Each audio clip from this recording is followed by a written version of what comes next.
You are already aware of something that contradicts one of your basic assumptions about how physics works. Not intellectually aware. Aware in the way you become aware of a staircase only after your foot misses one in the dark. There is a principle we discovered relatively recently in the timeline of human knowledge that says the more carefully you watch something move, the less able it is to move at all.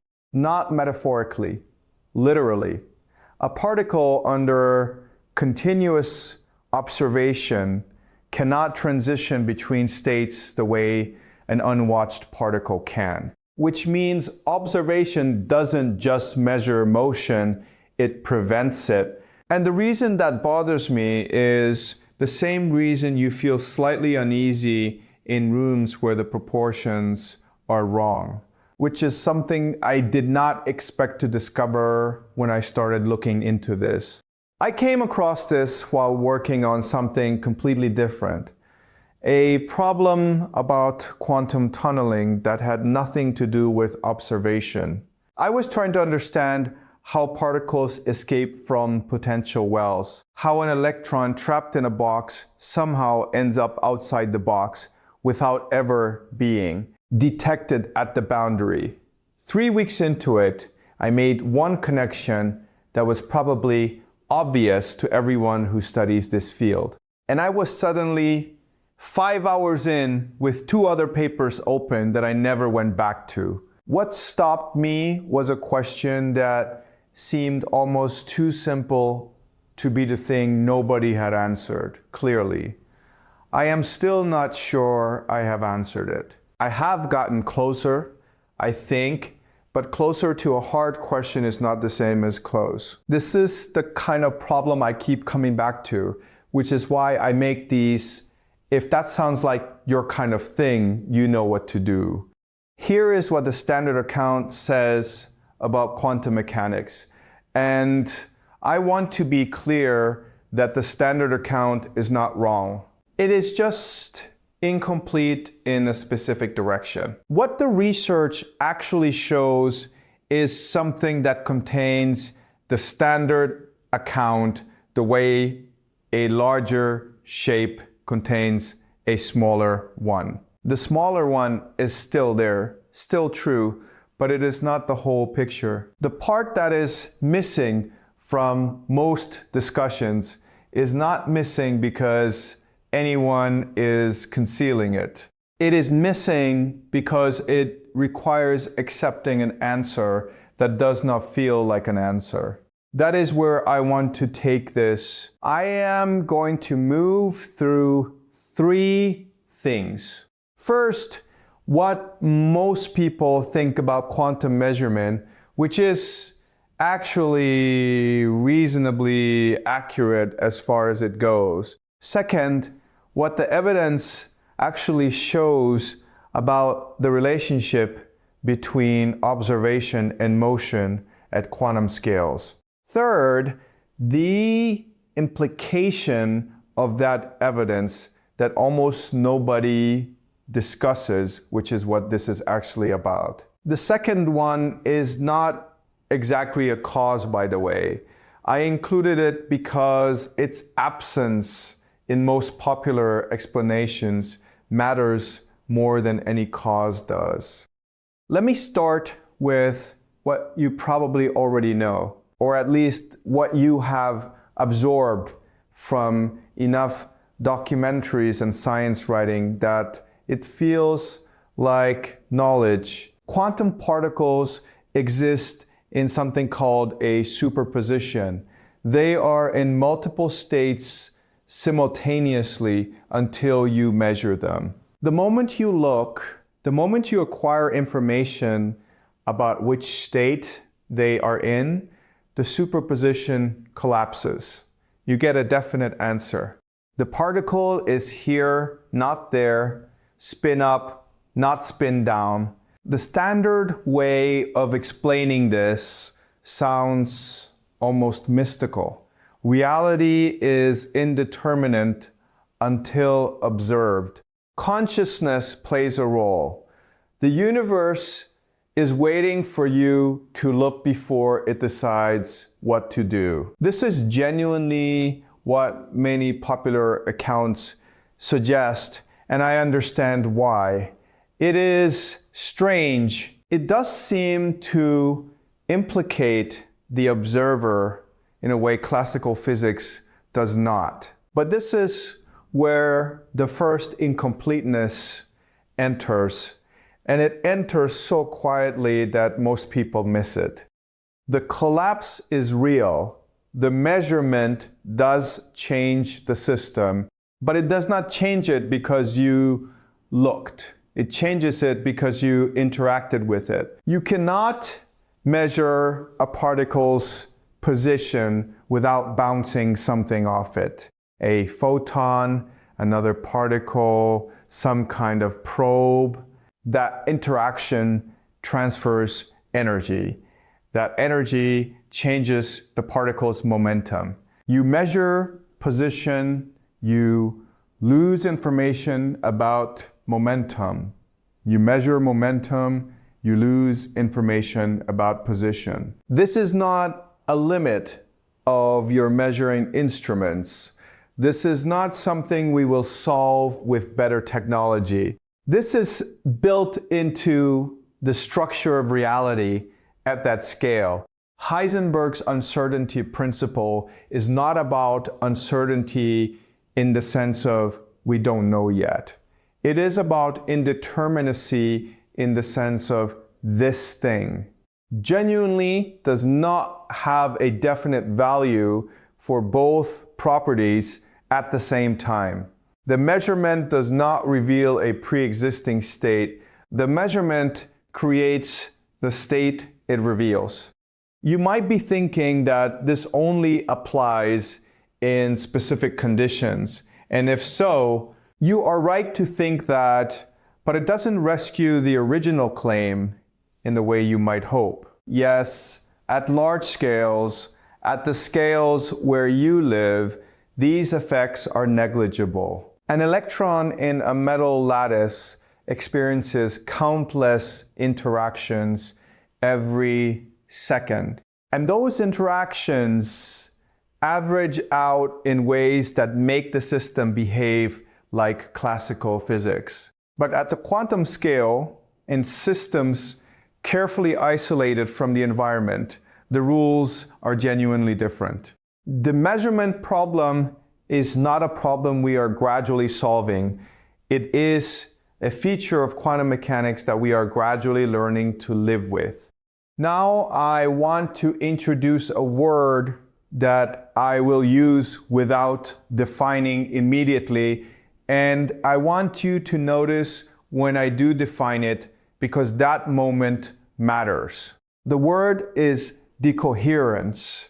Decoherence is what happens to a quantum system when it is no longer isolated. When the environment interacts with it, when information leaks out. 3 sentences from now, I will tell you exactly what I mean by that. But I want you to sit with the word first in the context of what I just said about measurements changing systems. The environment, in a sense, is constantly measuring. A particle is constantly being jostled by the quantum fields surrounding it, constantly having information about its state extracted and scattered into the environment, constantly losing coherence with itself. Decoherence is that process. It is the gradual decay of a quantum superposition through environmental interaction. Here is where things begin to shift. For most of the 20th century, physicists thought that decoherence was the answer to the measurement problem. The reason we never see macroscopic superpositions, cats that are both alive and dead, is that decoherence happens too fast at large scales. The environment constantly interacts with everything we can see, destroying superposition before it ever has a chance to become visible. This is actually correct, by the way. Decoherence is real, and it does explain why we don't see macroscopic weirdness, but it does not explain quantum measurement. It explains why we cannot maintain superposition. It does not explain what happens when we deliberately measure a quantum system that has been carefully isolated from decoherence. There is a difference, and that difference is exactly where the Zeno effect enters.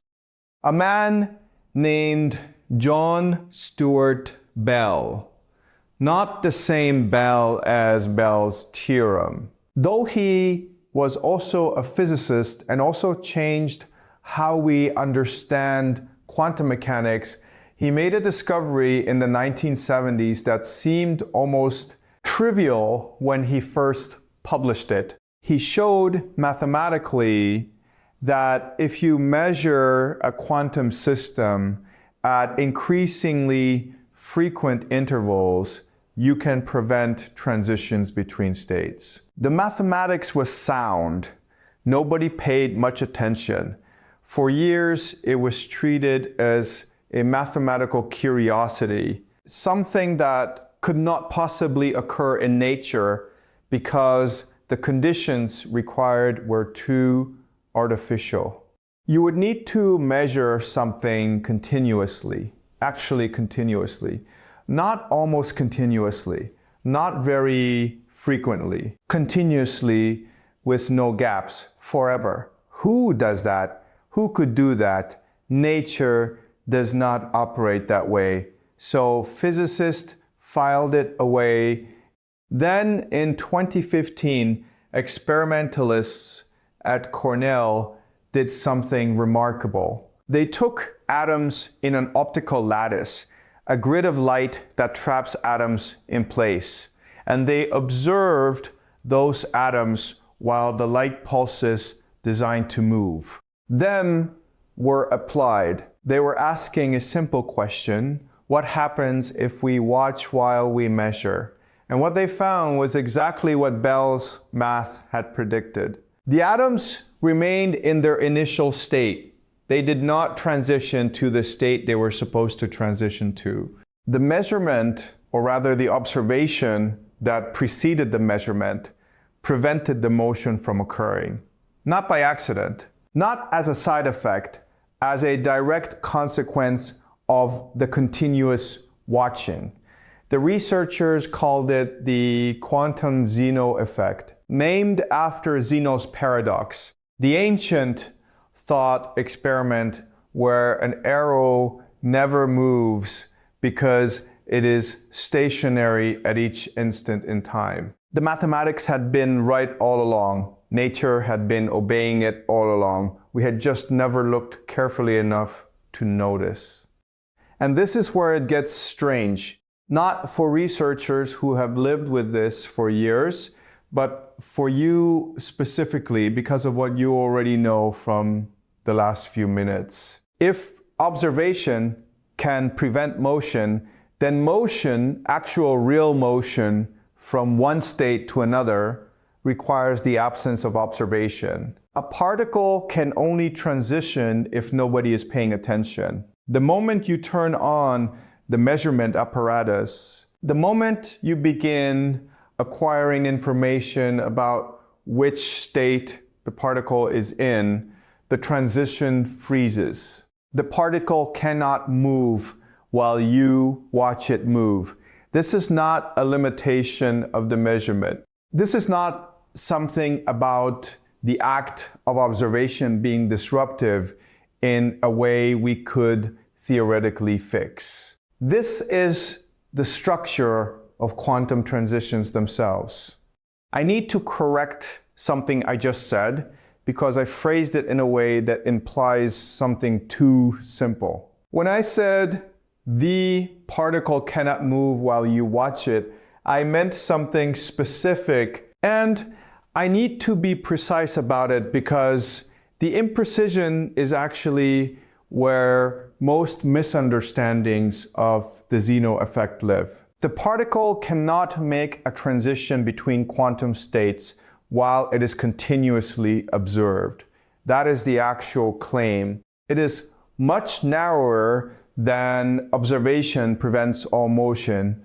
A particle can still move through space. Its position can change. Its momentum can evolve. What cannot happen is a discrete quantum transition, a jump from one allowed energy level to another, or from one spatial location category to another. The distinction matters because it means the Zeno effect is not a violation of quantum mechanics.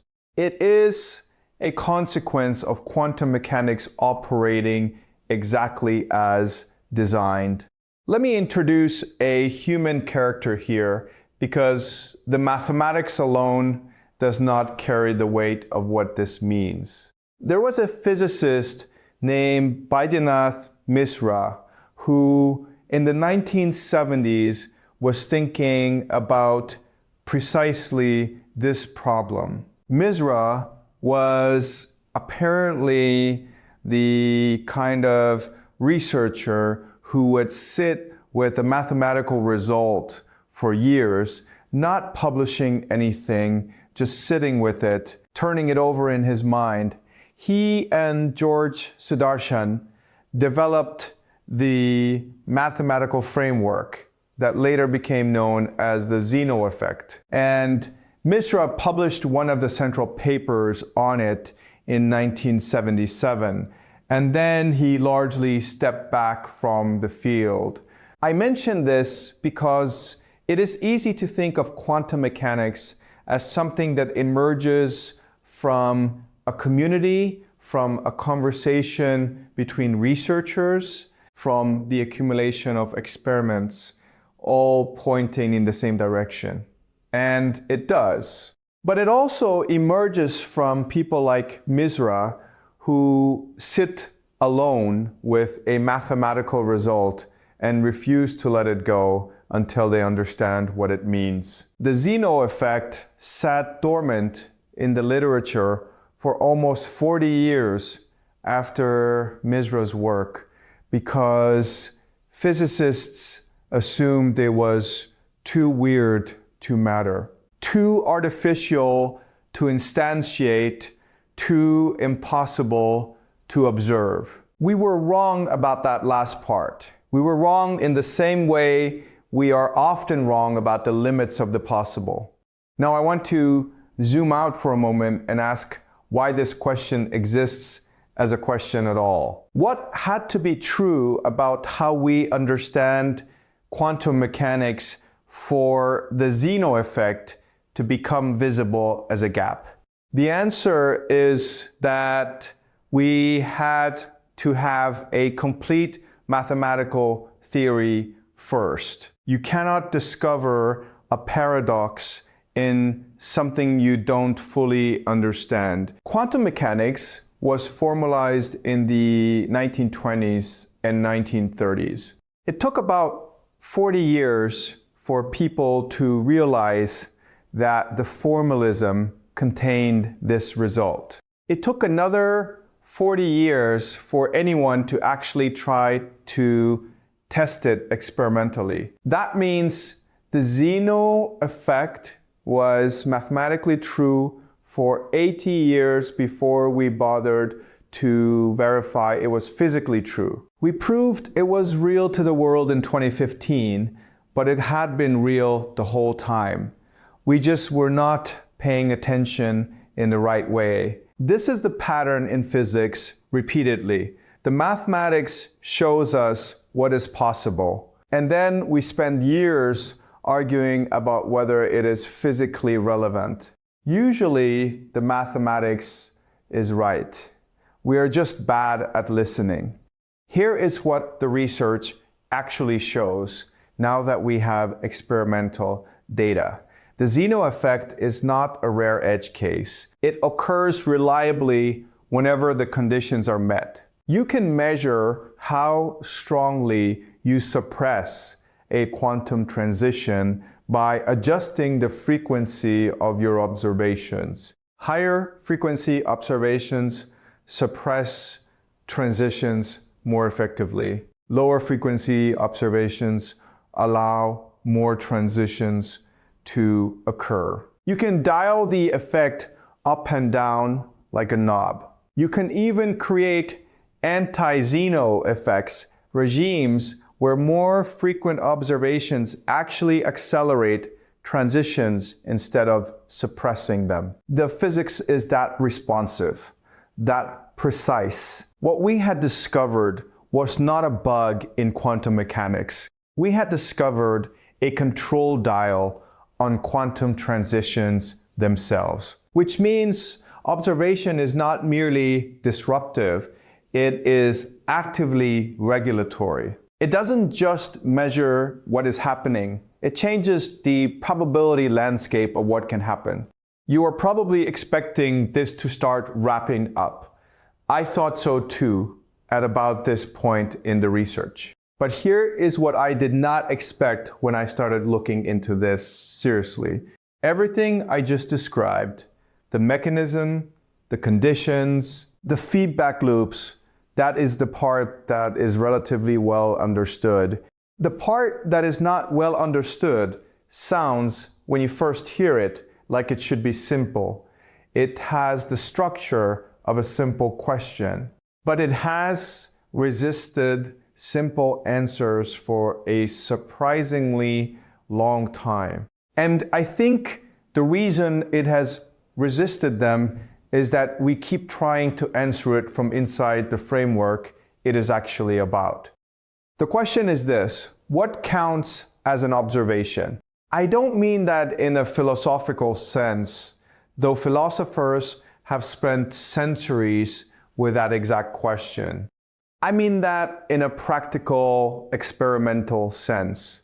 In the Cornell experiment, they used light, they bounced photons off atoms and detected the photons. That interaction, that detection, that is an observation. But what if you do not detect the photons? What if you bounce light off the atoms, but the light escapes and you never acquire any information about what happened? Does that count as an observation? Does the Zeno effect still suppress the transition? The answer, experimentally, is surprising. It depends. It depends on something called the which path information. It depends on whether, in principle, you could know which state the atom was in. Not on whether you actually know it. The universe seems to care about what information exists, not just what information you have acquired. This is a little like, and the analogy falls apart here, which is actually the point, like trying to describe the texture of silence to someone who has only ever experienced it as the absence of something they wanted to hear. You cannot do it directly. The texture requires the contrast. In quantum mechanics, the existence of information requires the contrast between what could be measured and what is measured. An observation is not something that happens to you. It is something that happens in principle. The potential to know becomes as real as the knowing itself. Let me be more specific because that is still too abstract. When a physicist says an observation occurred, they mean information that could, in principle, be extracted from the system. Not information that was extracted. Not information that was recorded. Information that the laws of physics would permit someone to extract if they had the right apparatus. If you set up an experiment such that the path the particle takes leaves a trace, even if you never look at that trace, the particle behaves as if it is. Being observed, the which path information exists. The potential observation is real. That potential is enough to suppress the quantum transition. This changes what we mean by the word hidden. For centuries, physicists have asked whether there are hidden variables in quantum mechanics. Are there degrees of freedom we are not measuring, properties that exist but we cannot access? The Zeno effect suggests the answer is not no. The answer is it does not matter. What matters is what is accessible in principle. The universe seems to operate not on what is known, but on what is knowable. This is genuinely hard to think about. It means the transition rules of quantum mechanics are not just sensitive to what we measure. They are sensitive to the structure of what we could measure, to the existence of potential information, to the mere fact that certain measurement pathways are open.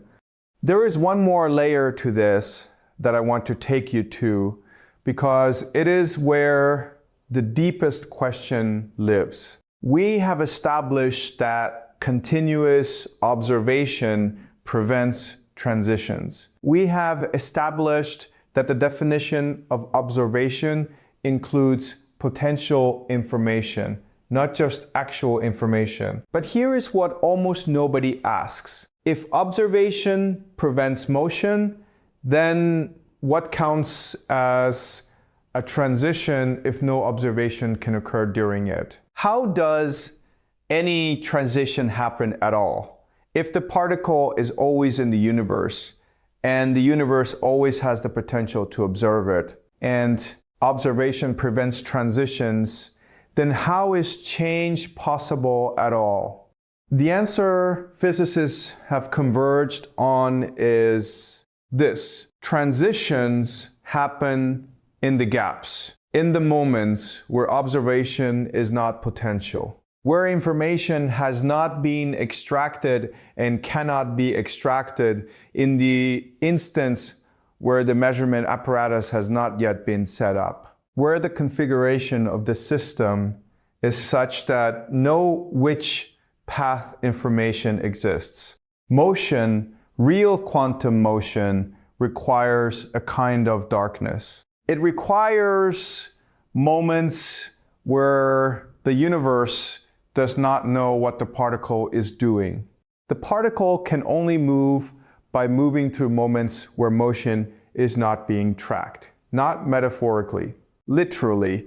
If you could set up an observation at every moment, the particle would be frozen forever. It would never transition. The only way change happens is if there are gaps in the observation. If there are times when the system is unobserved enough to evolve, if there is darkness for the particle to move through, this is where the title of what you are watching becomes real. How you can move without actually moving. The answer is that you cannot. Not in any meaningful sense. Movement, actual change from one state to another, happens in places where you are not watching, in gaps in observation. In moments of darkness, the particle does not move in the light. It moves in the gaps between observations. From one measured state to the next measured state, there is darkness. In that darkness, the particle is not moving because there is no defined position during that darkness. It is in superposition. It is in all possible states at once. The transition is not a path. The transition is the state itself, the state of being unmeasured, undefined.